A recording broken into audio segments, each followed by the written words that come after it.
Good morning, church. I'd like to begin by saying how pleased I am to be offered this opportunity to talk to you about Black history, a very important occasion. I'd like to break it down into two parts. The word Black. I'd rather use the word heritage. Black is just a pigmentation.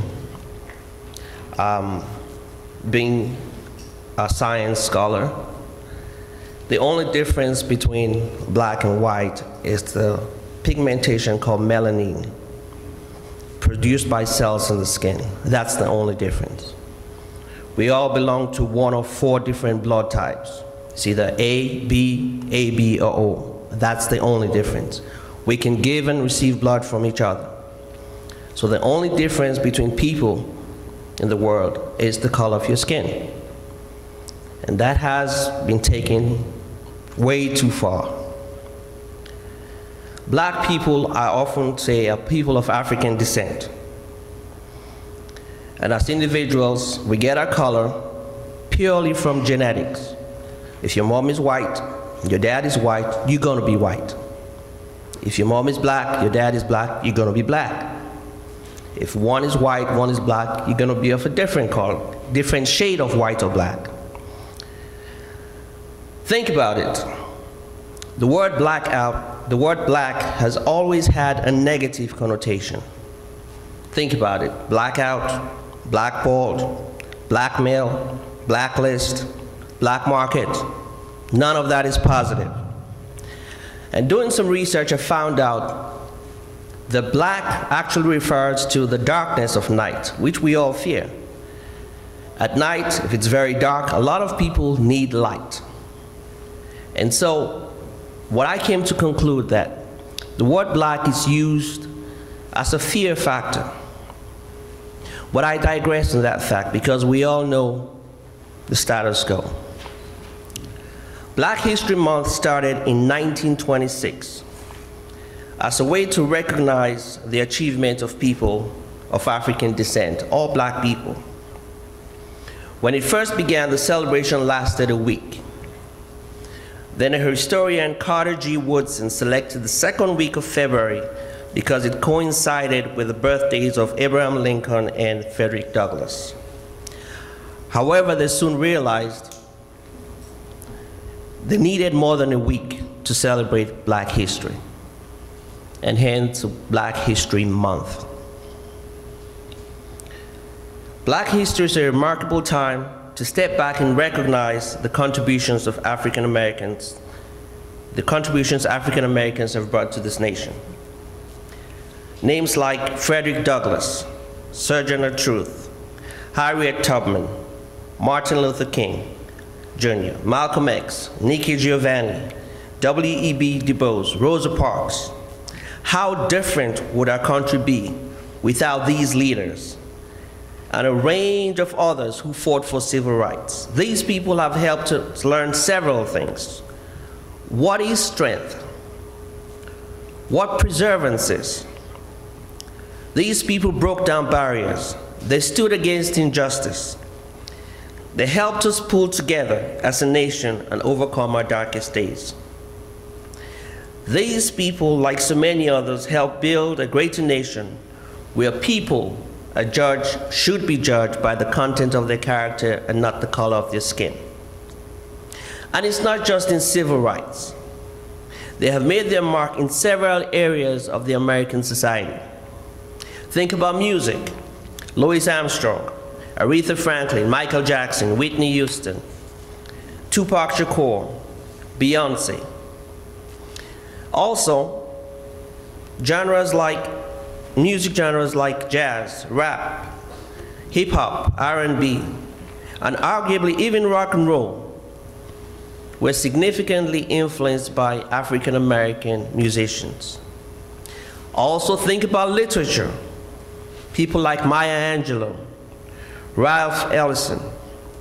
Think about science, George Washington Carver, Neil deGrasse Tyson. Also think about entrepreneurship, Madam C.J. Walker, Dr. Dre. Sports, Michael Jackson and Muhammad Ali. Politics, Condoleezza Rice, and for me, my favorite person in the world, President Barack Obama. This list could go on and on, as African Americans have made a significant impact in the American society. But as it was said earlier, I come from Sierra Leone. A lot of people, the first time I say Sierra Leone, for those who don't know about Sierra Leone, think it's Sri Lanka.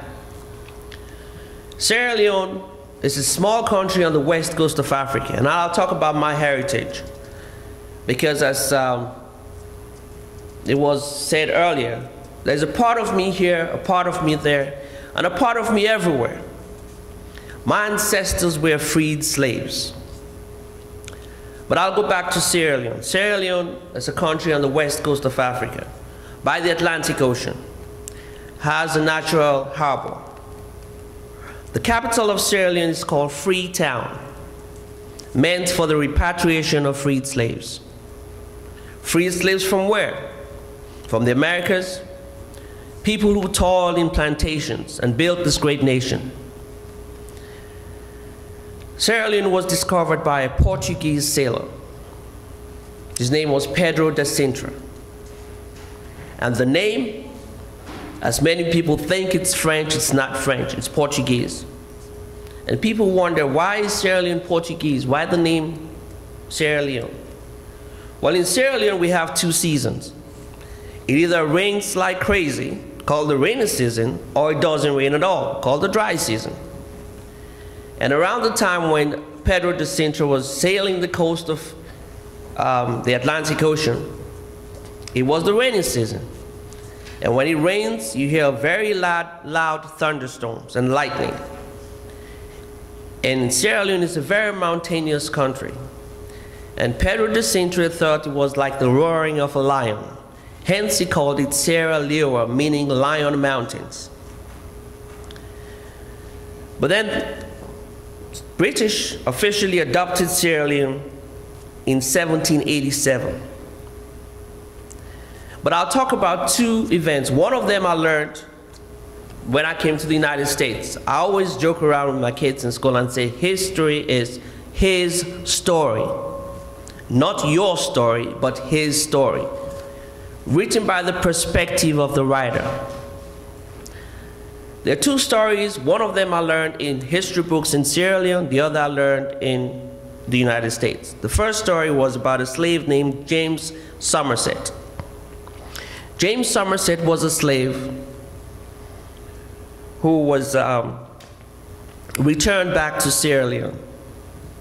But the circumstances of his return was the bravery of abolitionists, a name like Granville Sharp, who realized that slavery was evil, slavery was awful, and pushed for James Somerset to be repatriated back to Sierra Leone. That's where he wanted to go.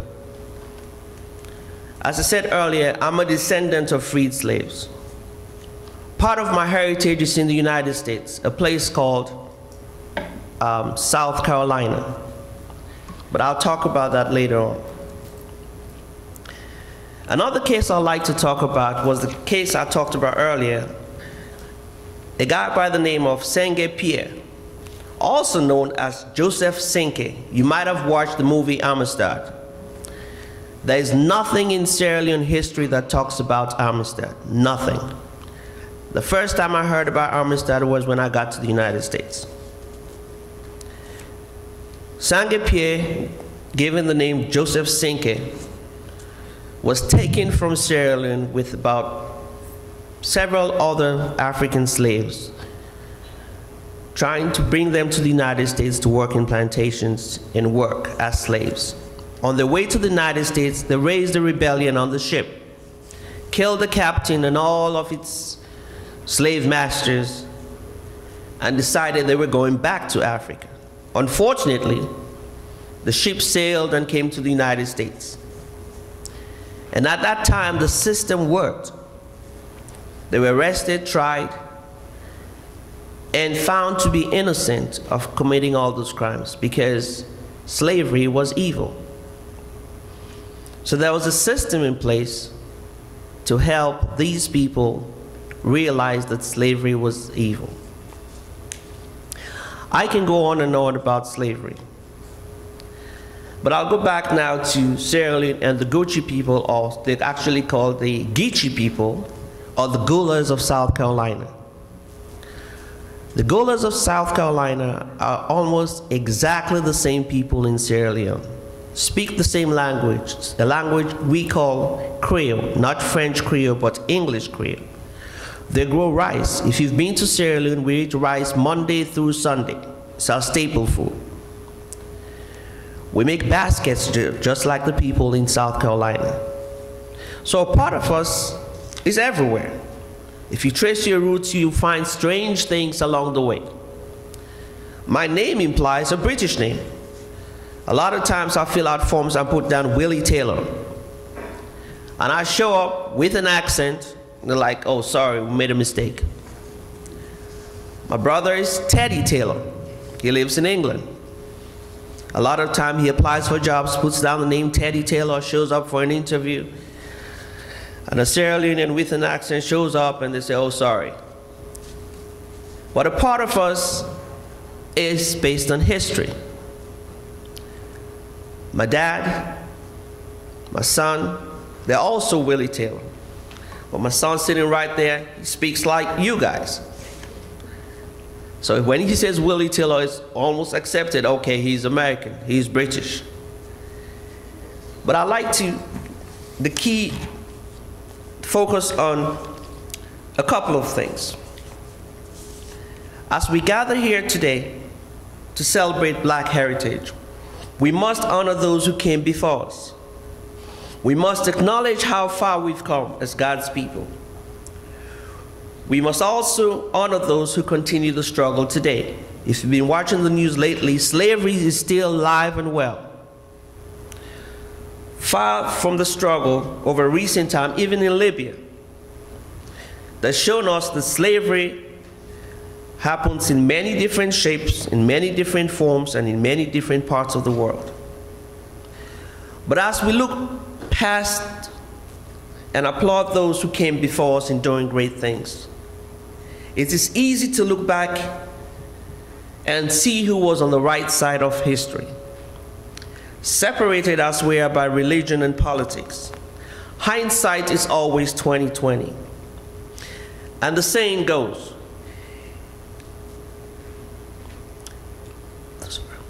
it is easy to stand by and say school segregation was wrong, slavery was wrong, denying the people the right to vote was wrong. But we must not forget that part of the struggle at that time was that good people stood by and watched as bad things happen. Good people remained silent or neutral and looked the other way so that they would not have to do the hard thing and stand up for what is right. In the words of the Archbishop of South Africa, Desmond Tutu, he said, and I quote, "If you are neutral in a situation of injustice, you have chosen the side of the oppressor. If an elephant has its foot on the tail of a mouse and you say you're neutral, the mouse will never appreciate your neutrality." I want to challenge all of us today to take this Black Heritage or History Month and think of our place in history. Which side of history would you be on? We all know we have a lot of problems, and many of these problems can be traced back to racism. You only have to read the news and see how injustice still affects the Black community today. Do not be neutral. Say something. Make a commitment that as God's children, you will not look the other way when the elephant stands on the mouse's tail. Make a promise to yourself to speak up when you see injustice. I want all of us to listen. Engage people with different points of view than yours, and share a perspective, but also listen. As you can tell this day, nobody listens, everybody's talking. Listen with kindness in your heart, not anger. If we listen to each other, if we treat each other with respect, We can find ways to overcome our differences and solve problems together. Thank you for the honor of speaking to you today. It has truly been a pleasure. I'd like to leave you with this quote from Dr. Martin Luther King Jr. Darkness cannot drive out darkness. Only light can do that. Hate cannot drive out hate. Only love can do that. Let us all work to be the light that drives out darkness. If we work together, we can continue to make great strides for the better future of us and our children. Thank you very much.